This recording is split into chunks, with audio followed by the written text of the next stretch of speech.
Reality is fragile. Layers of code, history, and perception stitched together. But what happens when the seams split? When forgotten signals resurface and the familiar becomes something else entirely? Welcome to Glitch Reality. There's a place in every town, a cafe, a diner, a little hole in the wall where people gather, where the coffee's always hot and the food tastes just right. In my town, that place was Janet's Café. The food, perfect. The customers, loyal. The secret, well, some things should stay buried. This summer I worked there, and what I saw I'll never forget or escape. Welcome to Glitch Reality. This is the secret of Janet's Café.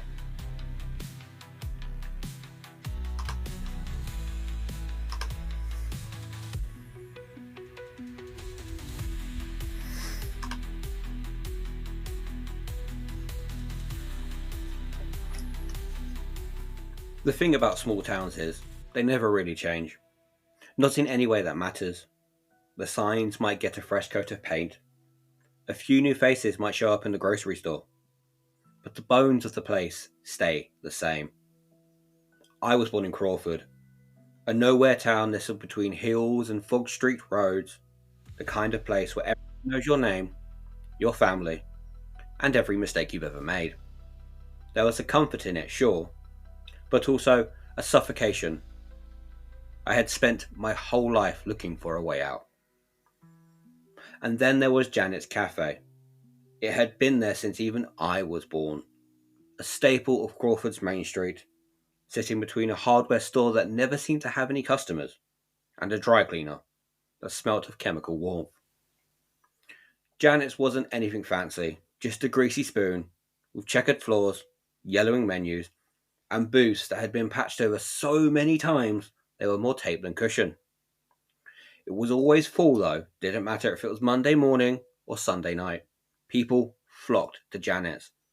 It was like the only place in town that truly mattered. And maybe, in some ways it was. I was 17, counting down the days until I could leave. College was my ticket out of there, my way to escape the same predictable cycles that had trapped my parents, my neighbours, and even my friends. Crawford had a way of pulling people back in, settling into their bones until they forget they ever wanted more. Not me. Not a chance. I spent most of my free time wandering around with my camera, taking photos of places I had seen 1,000 times, but pretending I was seeing them for the first time. Framing things just to make them look different. Almost like I wasn't still here. My parents didn't get it. Mum worked at the library, Dad worked at the mill. They were good people, simple people, predictable people. And then there was my little brother Eric. He was too young to understand. He was 9, still at the age where he thought Crawford was his entire world. He loved it here. "You're always taking those pictures," he'd say, peering over my shoulder as I scrolled through the grainy images on my camera. "It's not nothing," I'd tell him. "It's just a different way of looking at things." I don't think he ever believed me. There was a certain rhythm of life to Crawford. Morning started with the smell of bacon grease from Janet's drifting down Main Street. The old men gathered in front of the hardware store, swapping stories they'd told for the last 20 years. Kids rode their bikes past the church when the bell rang every hour, even though no one had gone to service in years. And in the afternoons, Kevin would wait for me outside school, leaning against his beat-up car, arms crossed like he was cooler than he actually was. Kevin was my ex. But in a town this small, you never really break up with someone. You just lingered. We dated for a year before I realised I wanted out and he didn't. Now he just looked at me and was waiting for me to change my mind. "You still planning on leaving?" he asked one afternoon, kicking at the gravel. "Yes, Kev, same as always." He didn't say anything, just stared down Main Street watching. "People don't leave, Jamie." "Not really." That was the first time Kevin ever really scared me. After going home that night, sitting down, I got a knock on the door and a letter. It was a job offer. That job offer came so unexpectedly. I had been complaining about needing money for college, and my mum, ever the problem solver, suggested I ask Janet. She was always looking for help. Mum had said over at the diner, pushing a plate of mashed potatoes towards me, she takes cares of the kids in this town, and she always has. It was true. Janet had practically hired everyone at some point. Kevin had worked there, Hannah, my best friend, had worked there, even my mum had worked there back in high school. It was almost a rite of passage. Janet herself was a bit of an odd one. She was in her 50s, but looked frozen in time. Same neat blonde bob, same crisp white apron, same too wide smile. She always had the right words, the right warmth, like she knew exactly what you needed to hear. People loved her. They trusted her. I never really thought about it before, not until now.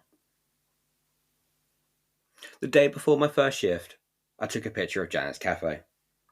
It was a habit at this point, documenting everything before I left. But when I looked at the image on my camera later that night, something was wrong. The cafe was blurry, even though nothing was in the photo. Like it was shifting slightly. Like it wasn't really there. I blinked and shook my head. Maybe just a glitch with the camera. The next morning I passed Kevin outside the gas station. He was sitting on the curb, cigarette dangling from his lips, looking worse than usual. You working at Janet's now? His voice was too flat, too careful. I nodded. He took a drag and slowly exhaled. Don't eat the food. I scoffed. What the hell does that mean? Kevin looked up at me, and then for the first time I saw something raw in his expression. Something like fear. Just don't. Then he flicked his cigarette away and walked off. That night, I dreamt of something wet and warm, something moving beneath the ground, of Janet's smile stretching too wide, of my family, my town, my whole world changing while I stood still. I woke up the next morning, pulled on my uniform, walked to Janet's cafe. I had no idea what I was stepping into.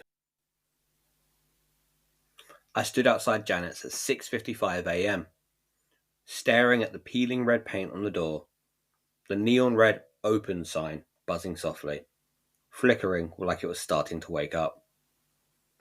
Inside, the usually early crowd had already gathered. Farmers in dirt-streaked overalls, retiree nurses with black coffee, the local sheriff reading the paper. I hesitated. Karen's word from yesterday still lingered. Don't eat the food. I shook it off. He was full of shit. I pushed open the door. The smell hit me immediately. Thick, greasy, comforting. Like sizzling bacon, melting butter, and something I couldn't quite place my nose on. Something a bit richer. The checkered floor had deep scuffs. The booths were patched with duct tape, and the walls were covered in framed newspaper clippings from the town's history. There was even an old photo of my mum, aged 17, standing behind the counter in a uniform identical to mine. I had never noticed it before. Jamie! Janet's voice was bright and warm, cutting through the hum of the conversation. I turned to see her, wiping her hands on a rag, smiling the same practiced, reassuring smile. She looked exactly how I remembered, not older, not even a little. Glad to have you on board, sweetie. I nodded, mumbling a thanks for hiring me. She waved it off. Of course. Your mum was one of my best. It was about time you joined my family. Family. That word sat strangely in my stomach. I was introduced to the morning shift crew. Hannah, my best friend, had been working here for a year. She grinned when she saw me, throwing her arms around my shoulders. I told you Janet would take you in. There also was Ricky, a college dropout who had been at Janet's longer than he planned. And Maria, who barely spoke, moved like she was on autopilot and never made eye contact. She unnerved me, but Janet just smiled. She's been here a long time, hard worker. I was handed a notepad and a pen. Just follow Hannah's lead, Janet said. We'll take good care of you. The first few hours were a blur of movement. Pouring coffee, down orders, dodging Ricky as he flipped pancakes on the griddle. Janet floated between us, watching and always smiling. And then at precisely 10 o'clock, she called out, Time for the special! A murmur passed through the cafe. I frowned, flipping through my notepad. There's no special on the menu. But Hannah and Ricky moved like they had been expecting it. Without a word, they started plating something thick, dark, and glistening. It looked like some kind of meat, slow cooked until it practically melted into itself.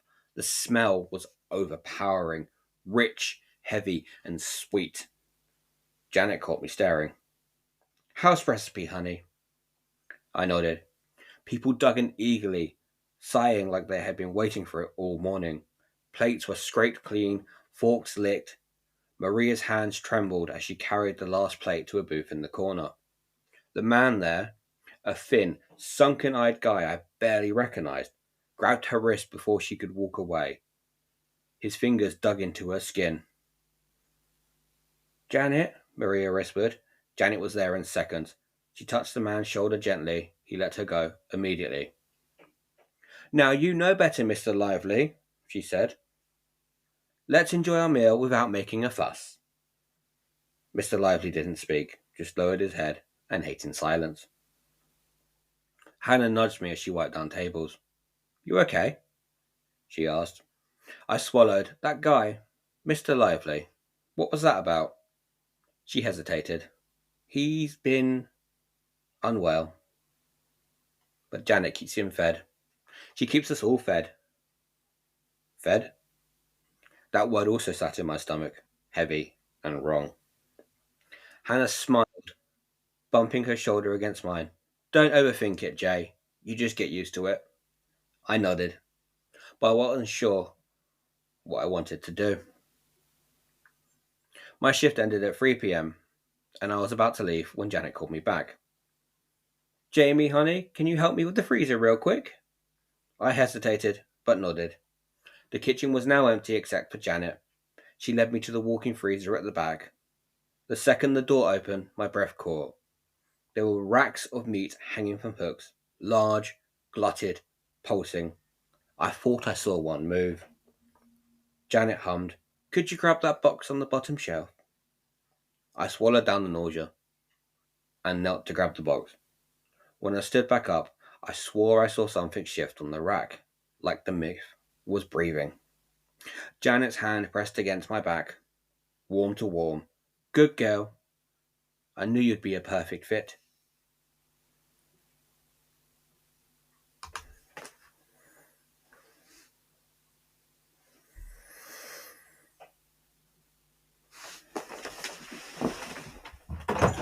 Fuck you doing?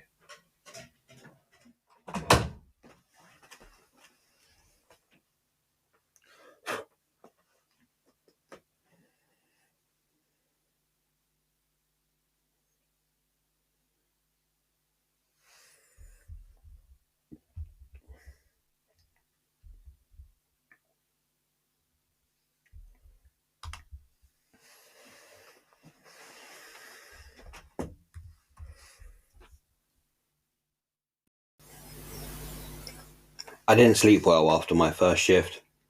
It wasn't just the exhaustion. Through my feet ached from running back and forth for hours. It was the freezer. I kept seeing it in my head. The glistening slabs of meat, the way they just hung in the air. The air had felt thick and warm, even in the cold. The way that Janet had touched my back. I knew you'd be a perfect fit. I rolled over, staring at the ceiling. The red glow of my alarm clock now reading 4:12 a.m. Tomorrow would be easier. Thursdays are always a bit weird. That's what I told myself. I just didn't believe it. By the time I arrived at 6:55 a.m., The town was already awake. Stone fronts flipped their signs open. The smell of fresh baked bread drifted from the bakery, and the hum of distant radios filled the air. The moment I stepped inside the cafe, I felt it. The weight. Something heavy in the air pressing against my skin. Janet greeted me at the counter with a steaming mug of coffee already waiting. "You did a great job yesterday." I nodded, mumbled a thank you as I took the cup. I hadn't ordered coffee. The cafe felt different today. Maybe it was the way people paused between bites, chewing slowly and deliberate, or how Janet moved around the room with a smile that never faltered, never faded. Maria didn't look up once. Hannah nudged me as we wiped down the table. "You feeling more settled today, bestie?" I hesitated. "Yeah, I guess." She grinned. "Good. You'll get used to it." There it was again. You'll get used to it. I didn't want to. By 10 a.m., the cafe was full again. Janet rang the bell at the counter. "Time for the special!" A murmur passed through the customers, just like yesterday, that same wave of anticipation. I watched Ricky and Hannah plate up the food. Their movements, automatic, practiced, like they weren't even thinking about it. Janet turned to me. "Jamie, why didn't you bring the first plate out today?" The plate in my hand was warm. The food glistened. As I approached the first table, I noticed something that made my stomach flip. The man sitting there was already salivating. His hands trembled, eyes locked onto the plate like he had been starving. I set it down. He didn't even acknowledge me, just grabbed his fork and dug in, eyes rolling black, like he was in pure bliss. So I backed away. I returned to the counter, my throat now dry. "Jamie," Janet said, "have you tried the special yet?" I turned, my pulse hammering. Hannah grinned, already holding out a plate to me. "Come on, it's tradition." Janet nodded, expectantly. The whole cafe felt like it was watching me, waiting. I forced a smile and took a fork. The meat was darker than anything I had ever seen. Almost black, but not burnt. It glistened with a gleam and a sickening sheen. I hesitated. Janet's eyes never left me. Hannah nudged me. "It's good, I promise." I brought the fork to my mouth and took a bite. The taste hit instantly. It was incredible, rich, bursting with energy, bursting with flavour. Like steak, but softer, more tender. It hit something sweet at the end. Heat bloomed in my chest, and then something else, a pulse in my throat. The food wasn't just sliding down, it was moving. I swallowed quickly, pushed the plate away as my stomach twisted. Janet smiled. Hannah laughed. "See, told you." The warmth in my chest spread, not just comforting, but almost intoxicating. I felt lightheaded, and beneath it all, I felt a deep, gnawing hunger. Like I needed more. For the rest of my shift, I couldn't stake the feeling. Every time I passed a plate of the special, my stomach twisted.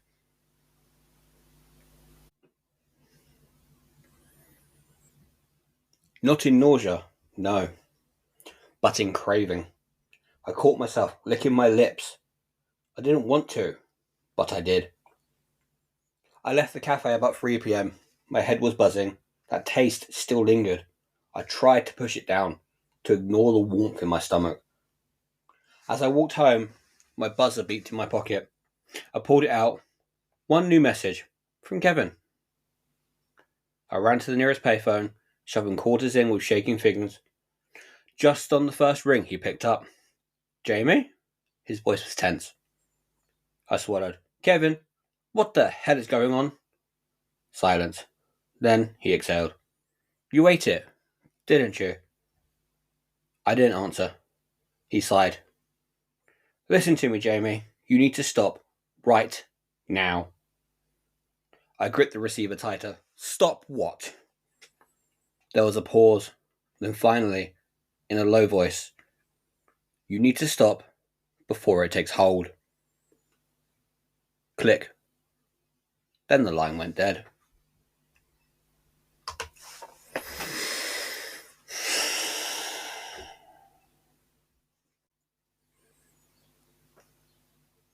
I barely remember walking home. It was as I was floating. The whole world felt muted.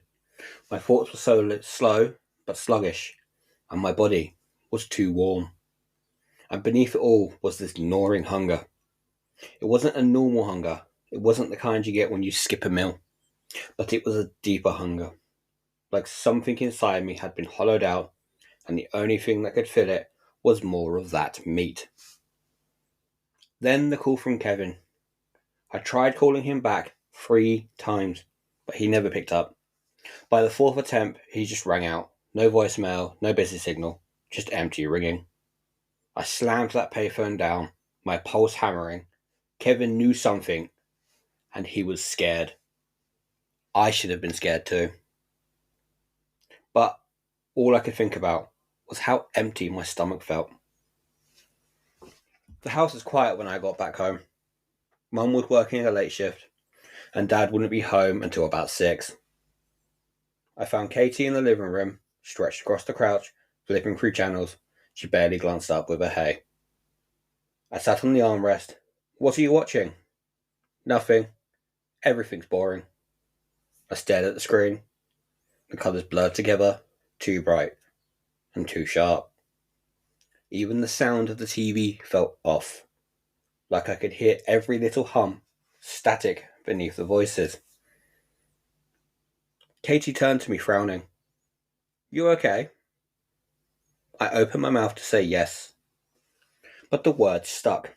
For a second, I could hear her heartbeat, feel the warmth of her body so close to mine. The craving hit me so hard I almost gagged. I pushed off the couch, forcing a laugh. "Just tired. Long shift." She rolls her eyes. "Sucks to be you." Then I walk into the kitchen, gripping the counter. What the hell was happening to me? I open the fridge.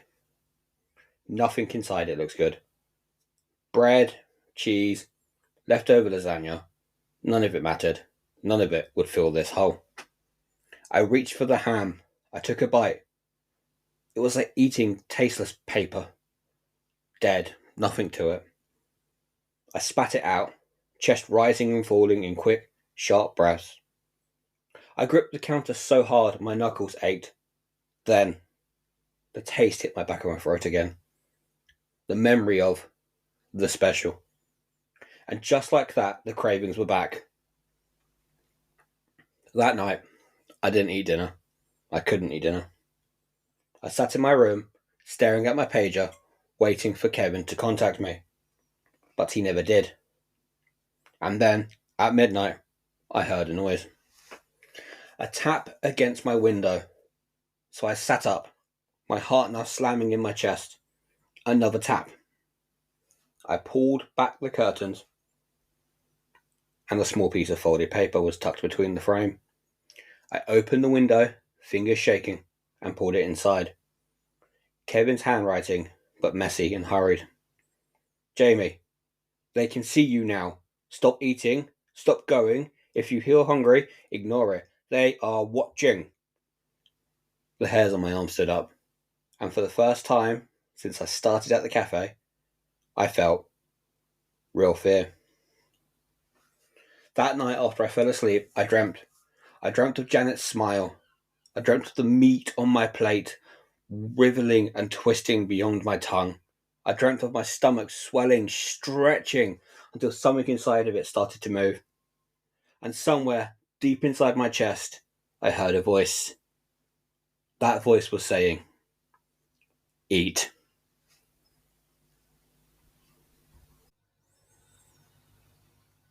I woke up gasping.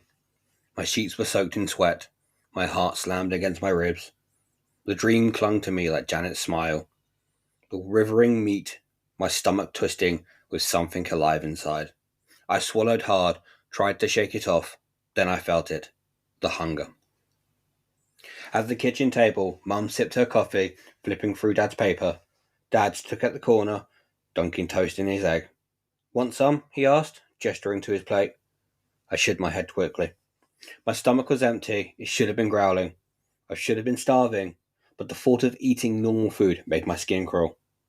Kate plopped down across me, munching on her cereal. She frowned. Why are you staring at me? I blinked. I hadn't realized I was. I mumbled something and pushed the table. I'm not feeling great. Gonna head out early. Mum barely looked up. Just don't be late for work. The thought of going back to Janet's made my throat tighten, but the thought of not going made my stomach twist. Like I was missing something, like I was starving. The walk to work that day just felt different. The sun was shining, people were bustling through the streets, cars honked, but something was wrong. The air smelled different, richer, thicker. The scent pulled at me deep in my stomach, like a hook buried in my gut.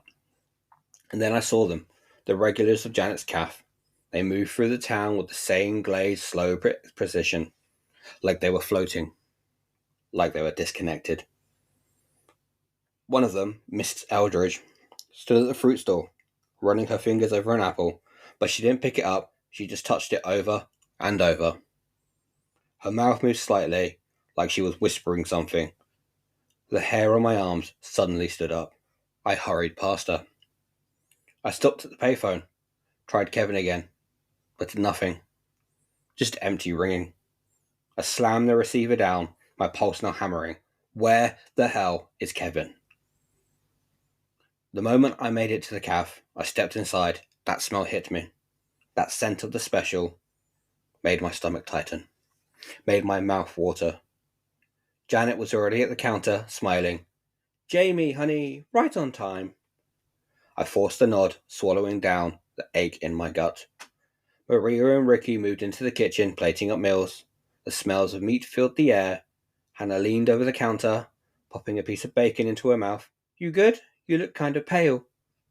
I forced a smile. Didn't sleep great.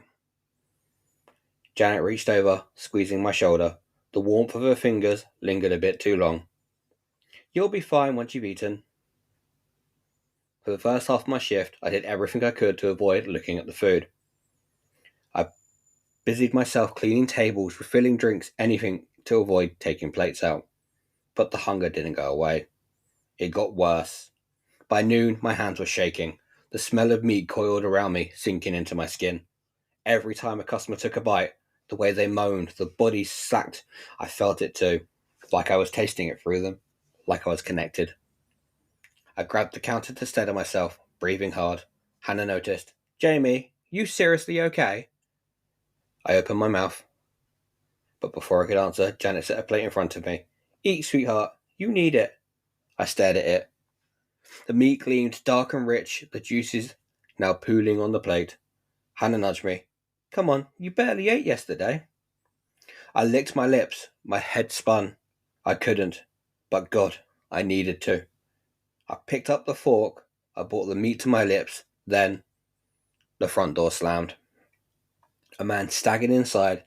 His clothes were filthy. His eyes were wild, darting around the room. People turned confused. Some whispered. Then I recognized him. It was Kevin. His face was sunken. His skin is pale, damp with sweat.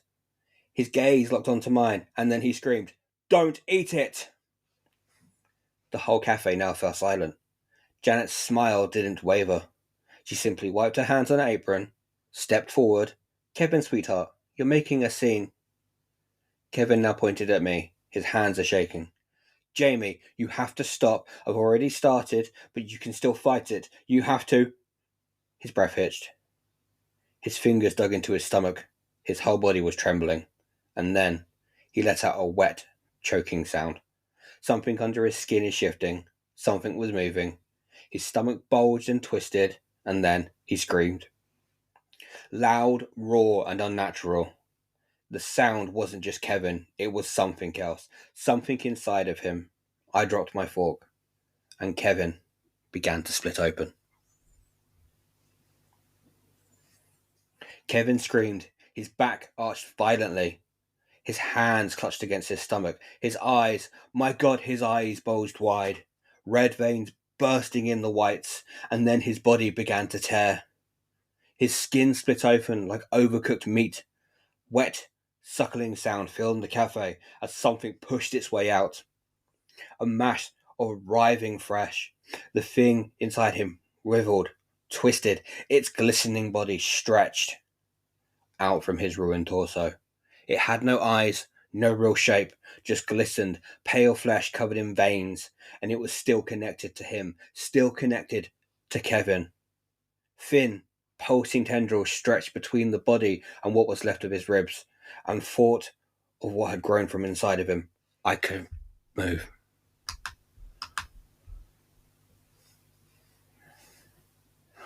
For fuck's sake.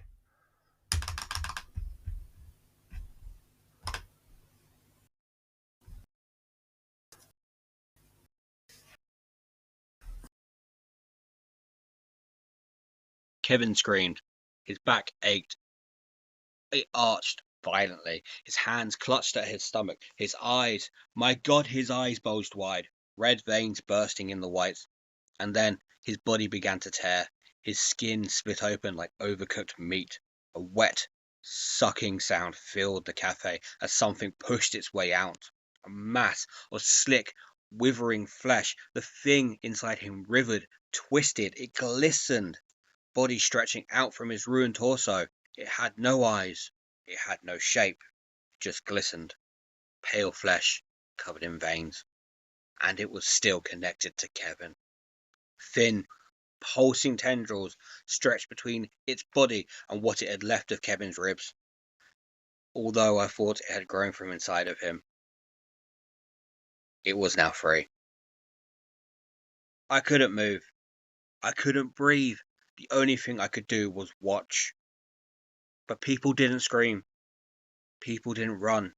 They just stared. A few of the regulars did nothing but tilting their heads, nodding slowly.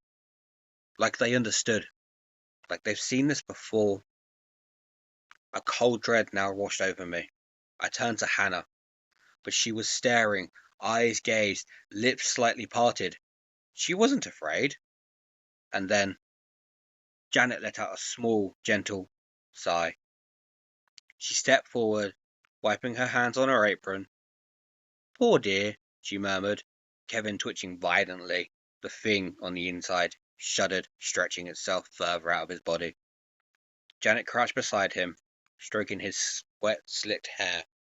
There, sweetheart. I know it hurts, but it's almost done. Kevin choked on his own blood, his fingers twitching weakly.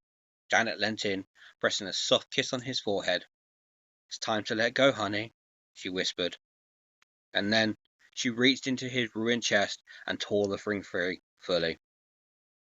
Kevin's body now convulsed. A final wet gasp, then stillness. Janet cradled the things in her arm like a newborn. It twitched, swarming against her chest, its tendrils still pulsing, still feeding. She smiled down at it. Then slowly, she lifted her head and looked directly at me. Her smile widened, and my stomach, my starving, hollow stomach, clenched so hard I could almost drop to my knees. The craving slammed into me. A need so deep, so overwhelming, it drowned out everything. I wanted to run, but I wanted to eat, and Janet knew that. She stroked the withering creature, never taking her eyes off me. Jamie, sweetheart, she said. Her voice was warm and inviting. It's all right. It's just nature, you see. Life continuing, just like it always has. She tilted her head, watching me too closely. You're part of this now, love, and I know you can feel it. She smiled, stroking the thing, pale, glistening flesh. The hunger always wins in the end.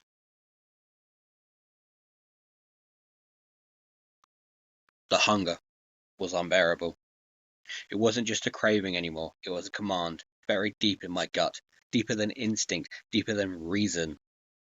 I could smell Kevin's body cooling on the tiles. I could hear the sick, wet noises as Jano cradled the newborn thing against her chest. Could feel the regulars staring at me, waiting, like they knew what was coming, like they knew I was about to break. Janet was still watching me. She rocked the newborn creature in her arms, its tendrils twitching as it stuck to her for the first time. "Come here, love," she murmured. Her voice was now so gentle, like she was asking me to sit down for tea. My stomach twisted violently. I took a step forward. "No!" I tried to stop. I tried to fight the pull, but every part of me was screaming for more.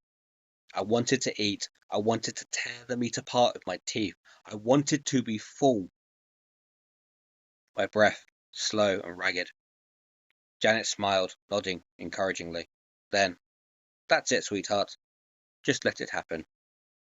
Then, a chair scraped against the floor. I wasn't the only one struggling. Ricky, the kitchen assistant, always laughing, always crashing jokes, was shaking. His fingers now twitching at his side, his lips parting slightly, drool from down his chin. And then he lunged. He hit the floor on his hands and knees, grabbing at Kevin's body like a starving animal. Before I could even process what was happening, he was tearing into his flesh. My God, that sound. Wet and greedy. A moan of pure, desperate satisfaction rumbled from his throat as he shoved chunks of raw meat into his mouth. Someone else joined him, a woman from the booths. Another, and another. The cafe became a feeding frenzy, people dropping to their knees, grabbing fistfuls of meat, stuffing it into their mouths with shaking hands. A few of them cried as they ate, not in horror, but in relief. Janet just smiled, stroking the newborn in her arms, like a proud mother watching her child take their first steps. And then her gaze flickered back to me. "You don't have to fight it, Jamie," she said softly. She nodded towards the feast. "Come on, sweetheart. You're one of us." I staggered back, slamming into the counter. No, no, I wasn't like them. I was not going to do this. I would not give in. I turned, bolting for the door. A hand latched onto my wrist. Hannah. Her grip was like iron. "You felt better when you ate," she whispered. Her eyes were distant and unfocused. A small streak of red lined the corner of her mouth. I tried to yank my arm free, but she was so much stronger than she should have been. "You have to eat." She's now pleading with me. I twisted violently, kicking out, slamming into her chest. She let out a small, pained sound and stumbled back. The cafe now erupted behind me. Chairs crashing, bodies shuffling, a chorus of chewing and swallowing filling the air. I hit the door, shoved it open, and stumbled out into the daylight. The sun felt wrong. Too bright and too hot. I gulped in the fresh air and nearly gagged, because the smell from the cafe, that thick, meaty, irresistible scent, was still inside me, still inside my head, and still whispering. So I kept running. I did not stop until I reached the edge of town. The hunger never left. I could feel it churning in my stomach. Still hear Janet's voice. "You don't have to fight." I stumbled into the woods, pressing my back against a tree. My body was shaking. I had to get out. I had to leave town. I had to. A sound froze me in place. A wet squelch. Something moving in the undergrowth. Something huge. I turned my head and saw it. A massive, glistening shape slithering through the trees, pale, sick, and pulsing, and watching me. I clamped my hand over my mouth, stifling a sob. Before I knew it, I knew that what she was. She was the brood mother, and the brood mother was hungry.